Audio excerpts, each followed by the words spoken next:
Alright, hello, we're back again. Another video with the fish seeker. So, if you watched my other videos, part 1, 2 and 3 on how to fix it when your motors are seized, well, this is another one for you for a full modification. If you had the problem like I did, I keep calling the place for these and asking for parts. And I was needing the GPS and of course new motors. Couldn't sort of get them from them. Didn't seem to get back to me. So anyway, what seemed to happen is if you find that your kontiki, when you're turning it on, let's say your motors are buggered, so you want to try and get some aftermarket ones, you'll find one of the same rating. These ones were similar. These motors actually rated between 6 volt and 18 volt, so that way I could get the range, because as you know the kontiki battery is a 10.8 volt. It's a bit of an oddball.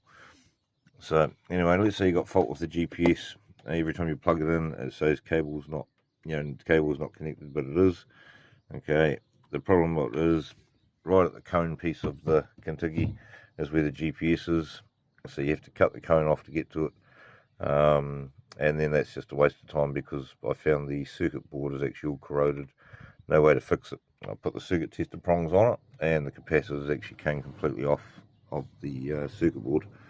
So, and that was only from, this had only been used 6 times, and it was just put in storage, but it was put in storage done up, without a battery in it though, but it was just done up, and the moisture ended up destroying the motors, and it obviously destroyed the GPS circuit board.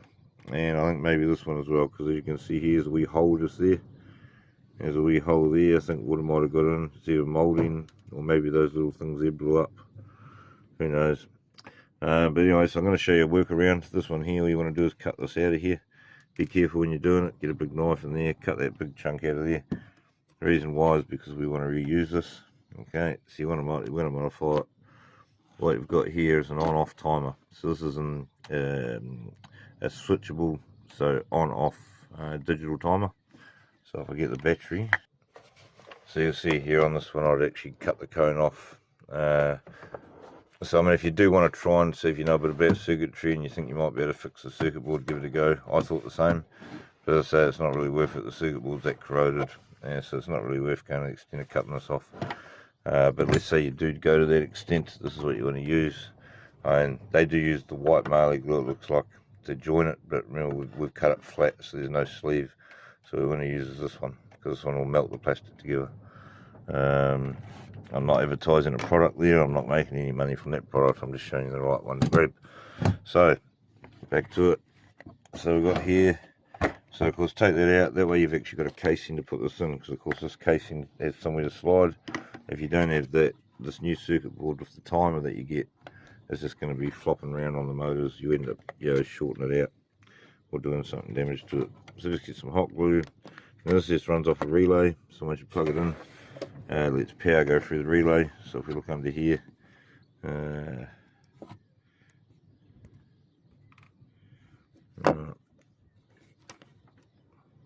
you'll see on there, big blue box, and of course that's what I've actually used with the hot glue to glue there.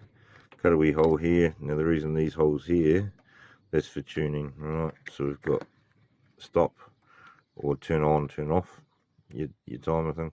This here is to set it to whatever setting, and then there's your up and downs. This here I've actually got it set on P4. Now I won't get into the settings as much, but we'll just quickly show you running off the button. Of course here's your wiring here, so you know where it all goes. Let's see if we can get a good view of that for you. Right, so there's your switch. Of course that's going down onto that one. Of course that's the power going in or out, sorry, to tell it, to communicate, to tell it to come out of here. This one here is your main power to your motor. And what I've done here is put a fuse. I advise getting yourself a wee fuse holder, so that when you pop the fuses you can just pop another fuse in. I've just done this because, well, I'm out at the beach and we've done this on the fly. So there's your connections there, 6 volt, 30 volt, that's your inlet. Alright, so I'll quickly show you, we'll plug this in. Now I've already set the timer on this for 30 seconds.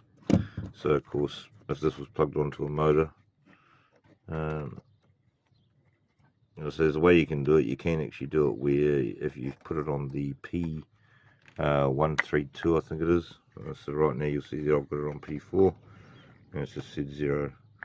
So of course now if I push the button, that'll be what will start the timer. So as I say, if you put it on P 132, you can do it where you set it where it'll do a timer, but you can put a delay and a loop, but that's going to be no good for your kontiki.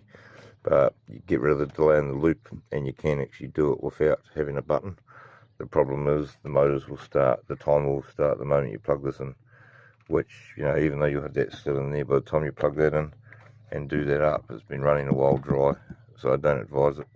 The best thing is to put the button in, put that on the P4 setting, and you'll see here, okay, so I'll press the button, see it changed a wee bit, now I'll let it go. Now my timer's starting. So I'll set the timer for 30 seconds, and then I'll just keep going for 30 seconds, and then it will auto stop. So that's the way of bypassing your GPS. And as I say, the problem is when you bypass your GPS, you can't get your board going. It won't let you start it. It still doesn't let you do it because it detects there's a problem with the GPS still. So this is the way of bypassing it. Remember, get yourself a wee digital on-off switch timer. Alright, basically just, you got a timer, if it gets powered by it, and then on the back that you got a relay that just runs your power through. Alright, so I'm going to go and put this in the water and try this out, and we'll see what our results are. Actually, I'll tell you what, I might video this live so you get to see well, if this actually works. I may have an issue. That's another thing, when you cut your wires, do make sure that they're all exactly the same size. You'll see here my 2 power wires to the motors. One is actually 5mm, well, it's actually 8mm. If I straighten them out, that's nearly 8mm longer, which that could be an issue. That could cause more amps to go one of these motors, which will cause the kontiki to go in a circle. So make sure all your wiring, whichever ones you're doing, make sure they're all exactly the same length. You know, if you're splitting off to different motors and that for power. Yeah, the other thing you can do if you want, of course, measure where this is going to be once it all slides in. And if you actually do want to see the digital display, you want to cut a wee hole here, square, and just put a bit of perspex, glue a bit of perspex on it, or silicone, it will be better. And you can do another bit underneath, so you double layer the waterproof part of it. But there's no need to, you don't actually have to be able to see it from here. Once we've programmed it, we know that every time we press this button, do it again, away the timer goes. Of course, you know, you're going to set that for your kontiki whatever time you want. These things can be set from anywhere from 15 seconds to 999 minutes. Of course, normally you want to put your kontiki out for anywhere between 4 and 8 minutes. Because you go pretty fast, and now for this modification, this here is actually going to go possibly a little bit faster. Hopefully not too much faster, we don't want to melt the propellers. So as I say, you're all going to be witness to it. We're going to go down there right now, and we're going to try this out. Connect it to the fishing line just to see what happens. As I say, it may slightly turn, so that wire being slightly longer. Now let's go and find out. Alright, we're down here in the lagoon, just a trial run. Got a bit of a glare there, but we're able to see it anyway. Got a bit of run there, so a bit hard for me to hold the kontiki, the phone and the rod. So I've taken some line out to give me time to run back, quickly grab that rod before it takes off with it. Let's see how we go. Hopefully it doesn't take my rod. Alright, now to see what happens, So as I say, you should better just hold that button, and once you let it go, away it'll go. Bugger.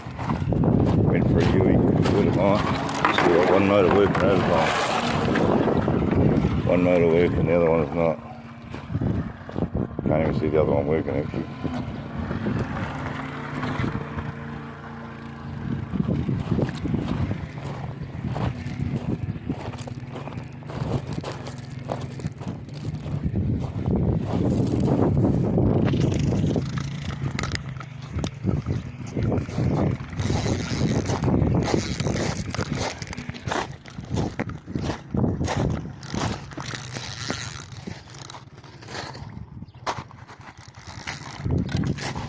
Alright, so the problem really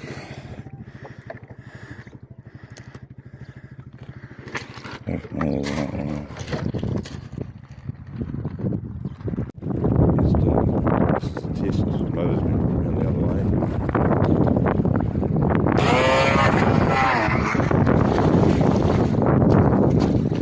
Oh, she's off like a rocket.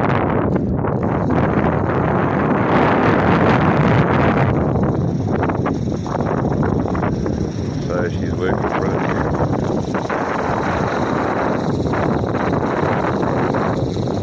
Put it on a timer for 30 seconds.